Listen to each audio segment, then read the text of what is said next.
Sejam muito bem-vindos ao Fertilidade Cast, Conversas que Geram Vidas. Nós acabamos de terminar uma sessão aqui no Congresso Brasileiro de Reprodução Assistida e eu tô com dois convidados muito especiais aqui nesse projeto hoje. Peço que vocês se apresentem, por favor. Boa tarde, Ivan. Meu nome é Ivana Auer, eu sou bióloga, mestre em Ciências da Saúde e embriologista sênior da Clínica Ferto em Curitiba. Eu sou Carlos Gilberto Amodim, médico, trabalho com fertilidade já há 45 anos, sou diretor da Mater Baby Reprodução Humana e Hospital Amodim em Maringá, Paraná. E eu sou Ivan Yoshida, embriologista e diretor de laboratório do Instituto Ideia Fértil e vou bater um papo hoje com vocês. Nós conversamos muito agora há pouco nessa sessão sobre a interação entre embriologistas e médicos e vamos seguir mais um pouquinho sobre esse assunto. Doutor Amodim, o senhor nos contou que o início da sua história foi um pouco dentro do laboratório. Conte um pouco mais pra gente como que foi isso, o que você aprendeu de mais importante que você consegue carregar até hoje e que é importante.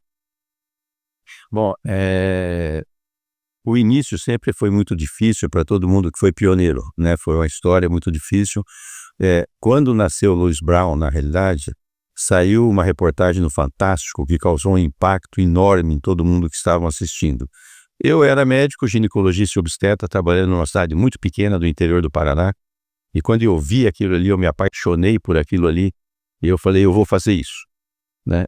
E eu fui tão ingênuo que eu fazia parte de um grupo hospitalar grande, que tinha mais de 25 médicos. No outro dia de manhã, cheguei no cafezinho para todo mundo, e falei assim, vocês viram aquele negócio? Que legal, que maravilha, eu vou fazer aquele negócio, sabe? Aí, naturalmente, eu virei piada no hospital há alguns anos, né? E foi muito difícil porque nós não tínhamos tecnologia, nós não tínhamos nada, né? Então, não tinha material. Você falava assim, tá, e onde é que eu vou aprender? E onde é que eu vou? Quer dizer, o Edward e o Stepl, eles começaram a ser assediados pelo mundo inteiro, né? Era impossível alguém numa cidade pequena, micra, Umuarama, chegar perto dele, né? Não dava como chegar. Então, eu começava a ler tudo que saía, de leigo ou não leigo, né?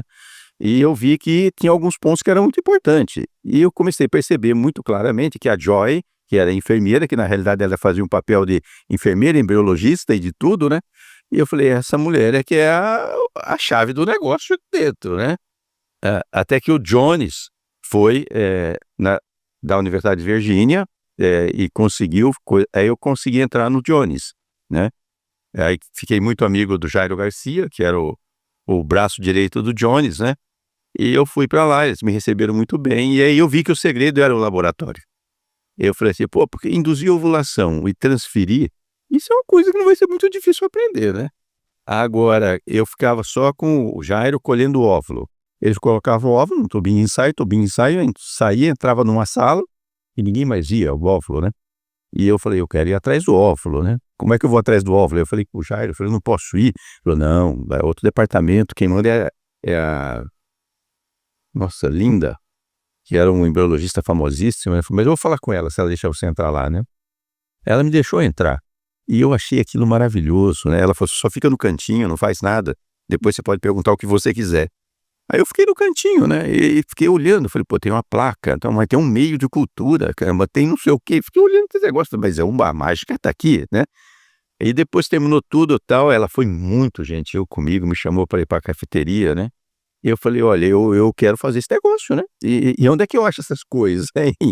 Aí ela me falou, olha, eu vou te dar uma amostra de tudo, né? Ela me deu umas placas, falou, olha, o fabricante fica em São Francisco, tá, que era Costar, né? Ela falou, o meio de cultura é esse daqui, me deu um saquinho, tá, de um RAM F10. Ela falou, isso aqui tem que ter uma água pentadestilada, você coloca, aí você compra um aparelho de osmolaridade, você mede a osmolaridade em 285, tá?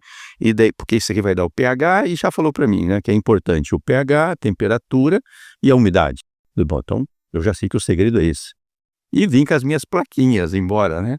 E foi desde essa época que já surgiu a ideia, começou a plantar a sementinha dentro da cabeça e criar o seu negócio? Primeiro eu virei contrabandista, né? Porque naquela época eu ia sempre pro ASRM. Talvez eu era o único brasileiro que ia pro ASRM nessa época, sabe? E eu escrevia, era cartas, né? por um serviço e que eu queria passar 2, 3 dias. E qualquer serviço, você vai lá 2, 3 dias, eles não se importam que você vá, né?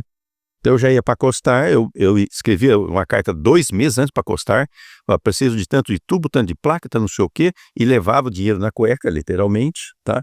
E vinha com 3 malas, tá? Com placa, que daria para mim trabalhar aqui 1 ano. Mas o grande trunfo que eu não tinha dinheiro para comprar incubadora. A incubadora era caríssima, né? Não tinha como comprar incubadora. E eu falei, e agora, o que eu vou fazer, né? E eu fiquei muito frustrado, porque eu tinha até o material tal, mas não tinha o que fazer, né? Aí, num sábado, a minha mulher estava cozinhando, e estava fazendo feijão, estava meio triste, na sala de cozinha. Sabe quando a panela de pressão começa a tocar e gira aquela válvula? Aí eu olhei para a panela de pressão assim, eu falei, nossa! Falei para ela, vou comprar minha incubadora, espera um pouquinho. Saí, fui do supermercado, voltei com a panela de pressão. Ela falou, o que é isso aí? Eu falei, a minha panela é minha incubadora. Ela falou, mas o que você vai fazer? Eu falei, ó, vou tirar a válvula, vou colocar um three-way na válvula, tá? Aí eu vou pegar a minha bala de CO2 que eu fazia crio cauterização de colo de útero, né? Falei, vou cubicar ela, tá? Então eu cubiquei, eu sabia que 275 ml, eu tirava de ar de dentro e jogava 275 ml de CO2. Isso já me dá o pH, já me dá o 7, e dava mesmo. Aí coloquei água no fundo da incubadora, coloquei uma plaquinha em cima, ficou perfeito. Eu já tenho minha umidade. Agora eu vou comprar uma incubadora Fanem, que é essa que usa aí no laboratório, que eu preciso de 37 graus, vou botar dentro, então vai funcionar, né? Aí eu comprei a Fanem. Aí a desgraçada da Fanem, ela dava uma temperatura de 35 a 39. Pô, que diabo de incubadora doida é essa, né? Aí eu falei, como é que eu amenizo esse impacto, né? Falei, amor, vou botar uma caixa d'água. Aí eu fiz realmente 2 caixas de alumínio de água com isopor, enfiei a panela de pressão dentro, porque ela amortiza essas oscilações de temperatura, né? E fiz os meus primeiros embriões assim, inclusive a primeira gravidez minha foi feita na panela de pressão. Depois eu fiquei um pouquinho mais esperto e coloquei um dessecador, né? Tanto é que eu publiquei um trabalho depois de incubadora alternativa para reprodução humana, que está publicado na Revista Brasileira de Ginecologia e Obstetrícia, porque não existia a Sociedade de Reprodução, né? E consegui fazer várias gravidezes assim, né? Maravilha. Ivana nos contou também que começou a sua jornada na reprodução humana como tentante, né? E depois surgiu o desejo de virar embriologista. Ivana, como que você vê todas essas mudanças que a gente vê de tecnologia desde da sua época como tentante até hoje, os dias atuais como embriologista? Bom, é fantástico ver todas essas modificações, né? Principalmente quem iniciou há 24 anos atrás, como eu, em que a gente tinha muita vontade, nem tanto conhecimento, né? Porque não tínhamos tantas referências tantas informações. Então era mais fácil você lidar com certas coisas, porque era o que era, não tinha muito mais informação. E hoje a gente lida com muitas coisas, então a gente tem N tipos de equipamentos, a gente tem mais facilidade, né, de equipamentos, coisas. Eu lembro que quando meu médico ginecologista em Curitiba, nós chegamos à conclusão que eu precisava fazer tratamento, eu lembro que ele olhou para mim e disse assim, quando você escolher a clínica que você fizer, isso há 24 anos atrás, veja aquela em que o meio de cultura não fique muito tempo parado, ou seja, que tenha ciclos, né? Para que o meio de cultura esteja sempre renovando. Porque era muito difícil as coisas, né? E vindo de Curitiba, muita proximidade com São Paulo, a gente tinha aquele pensamento de que em São Paulo tudo era melhor. Vou operar a unha encravada, vai para São Paulo. E hoje em dia não, hoje em dia todas as TEPs, todas as clínicas, elas têm a facilidade, a disponibilidade de terem todos os equipamentos, os melhores meios, os melhores palhetas, então, os descartáveis. Então, hoje em dia é muito mais fácil você ter a informação, essa interação entre as clínicas, entre os outros países, que antes a gente, né, não era tão fácil de você chegar e, imagine, mandar uma carta para pedir 2, 3 dias para visitar, né? Hoje em dia é muito mais fácil, aparentemente seria mais fácil do que era antigamente. A gente sabe qual é o caminho. Então eu acho muito interessante que a gente tem várias protocolos, equipamentos, a inteligência artificial que está cada vez mais na moda, digamos assim, né, que a gente tem que aprender muito com ela ainda, mas eu acho que tudo que vier para acrescentar mais nessa interação entre o médico, o laboratório e juntos a gente poder ajudar o paciente, eu acho que a gente está no caminho certo. Eu acho que a reprodução nunca esteve com tantas informações disponíveis, tanto para os pacientes, quanto para os médicos, quanto para os embriologistas. E ao longo desses anos que você tem visto várias transformações, como por exemplo a vitrificação, uso de inteligência artificial, ou seja, nós temos cada vez mais informações dentro do laboratório. Você acha que a sua comunicação com os médicos aumentou por conta disso? Sim, a gente, tanto os médicos nos questionam mais, principalmente quando a gente tem acesso a todas essas novas, né, novos equipamentos, os protocolos, né? Então, o médico nos questiona no sentido se a gente está sempre usando o melhor método, tem como melhorar? Né? Porque eu acho que tudo a gente pode ter o melhor equipamento, mas se a gente não souber usar, a gente vai estar sendo subutilizado aquele equipamento e o resultado também não vai ser o esperado. Então, nós como embriologistas e os médicos, eu acho que essa integração, ela cada vez mais é maior. Então, da mesma forma como nós somos questionados no sentido de como é que foi o desenvolvimento da fertilização. Hoje nós temos indicadores de performance que a gente utiliza para a gente observar se a nossa fertilização está boa. Mas para a nossa fertilização estar boa, nós temos que ter óvulos bons.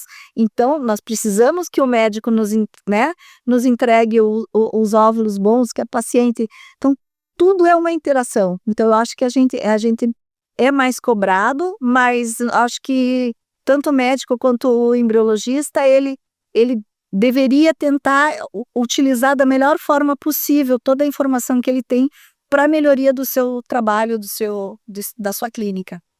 Doutora Modin, o senhor que construiu a sua incubadora, como que você vê toda essa evolução de tecnologia, hoje a gente poder acompanhar o desenvolvimento do embrião em tempo real? O que você pensa sobre isso, né? Bom, eu sempre dediquei a minha vida realmente para esse desenvolvimento, né? Tanto é que eu fui para uma parte de desenvolvimento, eu não tinha placa, eu queria fazer placa, eu queria fazer tudo, né? E eu estou prestando atenção numa coisa interessante aqui agora, sabe? Nós somos 3 gerações, né? Eu sou o mais velho, sem sombra de dúvida, né? Você ainda é jovem, você ainda é jovem, mas sem sombra de dúvida, o Ivan é o futuro, né? Sem sombra de dúvida. Então, eu gostaria que você me falasse como que você enxerga o futuro, porque, por exemplo, eu estou vendo todo mundo falar hoje em inteligência artificial, uma coisa de louco, né? Eu confesso que eu tenho até um pouco de dificuldade de entender isso. Eu sei um pouco olhar o ChatGPT, às vezes assusto o que ele me responde, né? Mas esses jovens hoje estão fazendo coisa que eu não sei se eu vou conseguir entender, né? E o que você acha? Onde que isso vai? Mas nós somos uma geração privilegiada, porque nós, né? Mas nós dependemos deles. A máquina. A gente aprendeu a bater máquina, a gente aprendeu a usar computador, a gente tinha telefone que se ligava a cobrar discando. Agora você tem celular. Então, para vocês é muito mais fácil. Mas eu vivi um pouco dessa época também, viu? Não, mas só para lembrar. Eu fiquei assustado quando eu vi um projeto, o projeto Áurea, né? Isso, já tem um laboratório com isso. Já está em teste, né? Então, explica para nós, aonde que vai essa inteligência artificial realmente vai, que você acredita que vai ajudar a gente? Eu acho que a automação ela vai nos ajudar em algumas coisas. A primeira delas é que a gente está com falta de profissionais no laboratório no Brasil e no mundo inteiro, né? Tem muito laboratório crescendo, muitos laboratórios novos e a gente não tem profissionais para executar essas técnicas, né? E eu acho que a segunda questão é a padronização, né? Então, acho que ainda existe muita variação de resultados entre os laboratórios no Brasil e em outros lugares. Mas o que eu acho que é importante é a gente ter um background também, né? Não somente entender da tecnologia ali, mas saber por que aquela tecnologia foi escolhida e está sendo executada, né? Isso acho que a minha geração tem de benefício, porque eu sei executar as técnicas e eu acho que eu vou conseguir aprender e interpretar bem esses resultados, tá? Eu acho que é esse o nosso legado que a gente tem que transmitir para as próximas gerações. Ensinar não somente a interpretação dos dados, mas também como essa técnica deve ser bem executada, né? Por que essa E técnica até é uma... questionar os dados, né? Claro, com certeza. Mas a maioria dessa tecnologia que nós estamos vendo agora, né, que já está começando a ser utilizada, né, que nem o Violet, né? Mas isso já é uma realidade que está trazendo um benefício real ou é a ponta do iceberg que nós temos que esperar um pouco mais de tempo ainda? Algumas tecnologias já trazem algum benefício, né? Por exemplo, o Violet, ele já nos dá uma previsão de quantos óvulos é o ideal para serem congelados, né? Porque antes a gente colocava um número. Então, se a paciente era mais jovem, o ideal era pelo menos uns 15, uma paciente um pouco mais velha, pelo menos uns 20, né? Mas hoje a gente consegue ver que nem todas as pacientes que são jovens têm a mesma qualidade de óvulos. Algumas vão precisar congelar mais do que 15, né? Então, eu acho que essa previsão ela é importante para a gente. Então você acha que o Violet já é uma coisa que a clínica deve adquirir? Sim, eu ainda não sei como vai ser no futuro quando às vezes começar a descongelar, né? Descongelar e de fato ver os resultados. Ainda não tem esse ganho. Entretanto, eu na minha clínica já fiz uma validação com os dados, né? E eu já percebi que de fato existe uma correlação ali. Então é um software confiável. E essas IAs? Também. Por exemplo, a avaliação de embrião tem vários softwares, várias marcas disponíveis hoje e que sim, alguns softwares são um pouco mais apurados, por exemplo, eles conseguem nos dizer por que o embrião tem uma nota melhor ou pior, outros ainda não, ainda é um black box, então ele só faz o ranqueamento. A estimativa de chegar a blastocisto, que é uma coisa que as pacientes sempre perguntam, né? Então, mas você sabe que isso aí me assusta muito, sabe? O ano passado eu estive no IVE, eu tenho uma amizade muito boa, me relaciono muito bem com o pessoal do IVE, né? E a gente estava falando exatamente esse negócio de PGT, porque a minha tese de mestrado e doutorado foi exatamente isso aí. Eu bolei uma técnica para cortar a zona pelúcida e tirar 2 blastômeros na época, que não existia técnica, ainda por um modelo que era o FISH, né? Nem existe mais FISH, né? Que foi a minha tese de mestrado e doutorado, né? Aí eu fiquei assustado, porque eles vieram mostrar um resultado para mim, nós vamos mostrar um negócio para você aqui, não vamos publicar nada, né? Mas nós fizemos para ver o que é que dá. E fizeram PGTA em 20 embriões caóticos. Daí eu perguntei para ele, mas o que é caótico? O caótico é que ele vai para o lixo. A gente nem perde tempo, tá? Ele deu 30% de embrião euploide. Entendeu? Aí eu fiquei assustado. Eu falei, então quantos embriões bons nós estamos jogando fora? Né?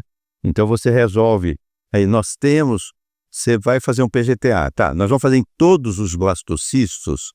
Nós sabemos que não é muito válido isso aí, né? Um blastocisto de dia 6, que você não vê nenhum trofectoderma, né? Vale a pena fazer. E agora? Nós fazemos ou não, né? Aquele Importante essa interação. E de repente... Mas tem algumas técnicas que a gente também não imagina que vão surgir.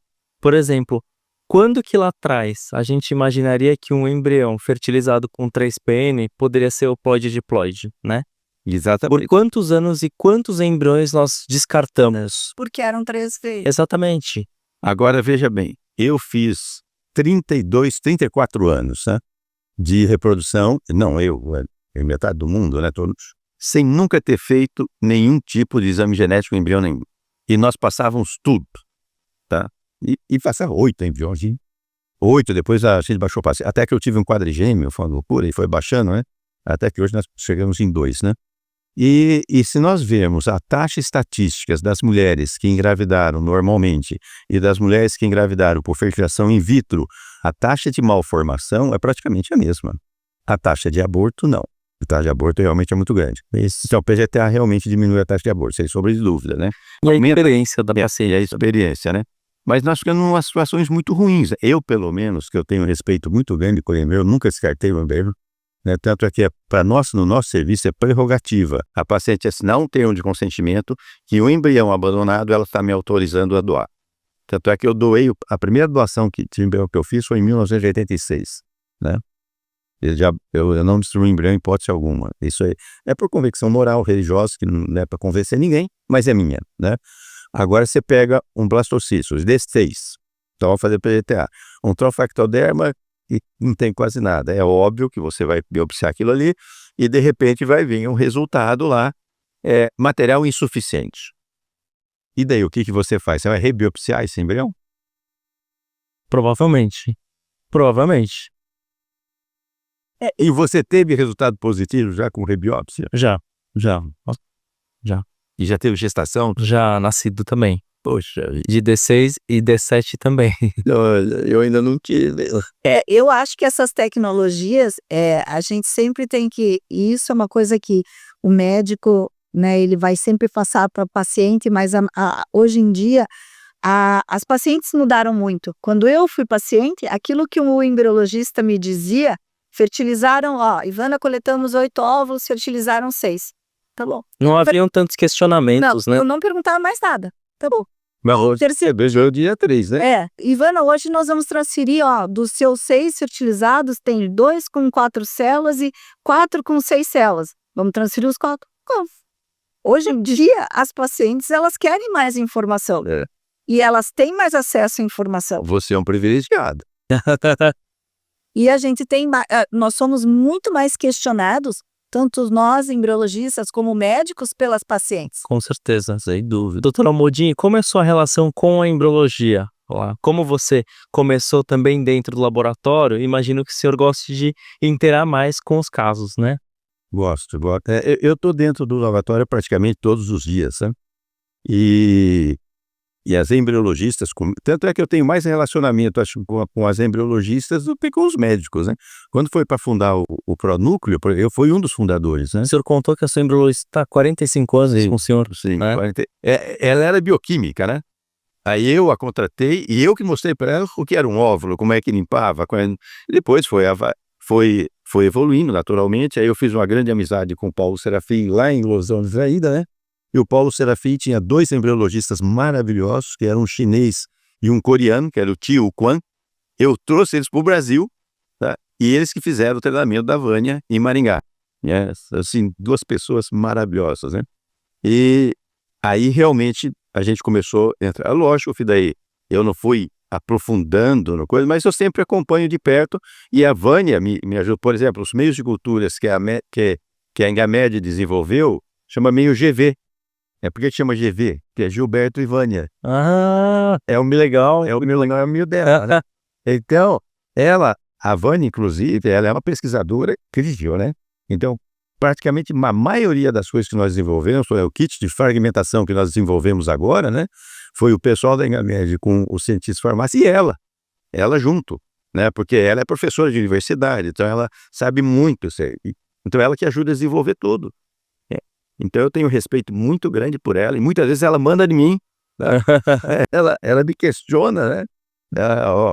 Vamos analisar as medicações que o senhor está usando aí, talvez tenha que melhorar alguma coisa, tenha que mudar alguma coisa, mas eu gosto muito de embriologia. Essa relação clínico-laboratório ela é muito importante para a gente conseguir melhorar os resultados e com certeza, consequentemente, a experiência do casal, né?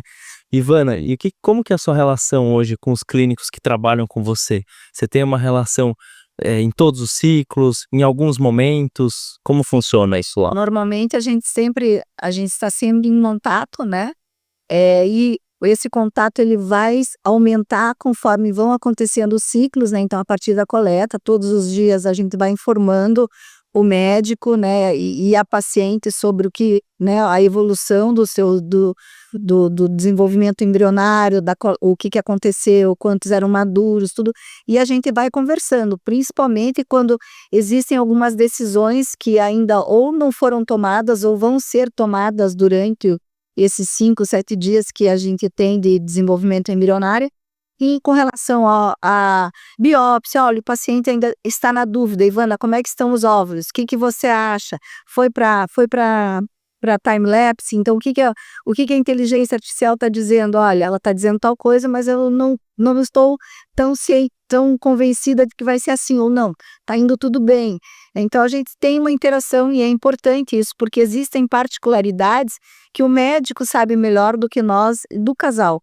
Então, Ivana, converse, quando você for falar com o paciente XY, dê mais atenção ao marido no sentido de que ele tem mais dúvidas ou ele estava mais reticente com relação à biópsia, a mulher já está mais tranquila com relação a isso, mas o homem tem mais dúvida.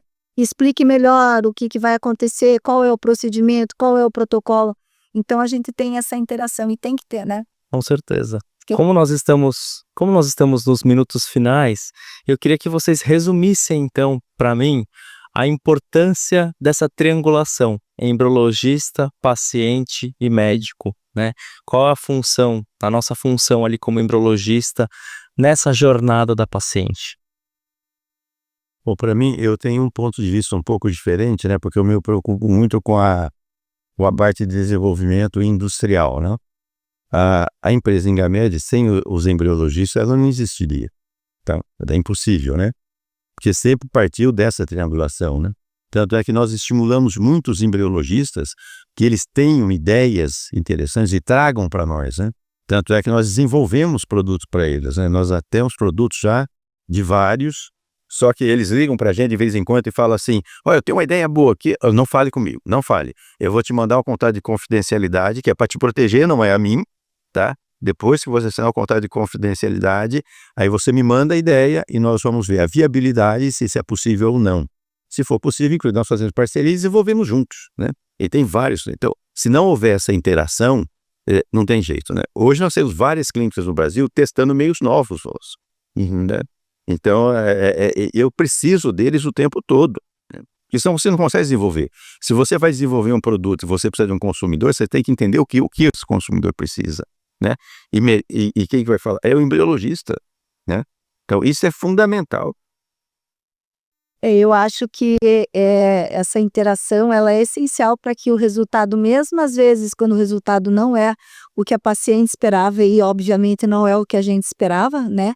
Ou seja, não vamos ter o que transferir, não vamos ter o bebê em casa, mas essa interação ela é importante e cada um tem a sua função no sentido de trazer, transmitir para a paciente o equilíbrio, né, um equilíbrio emocional do grupo, né, ou seja, da interação médico-embriologista, para que a gente facilite essa jornada da paciente que não é fácil.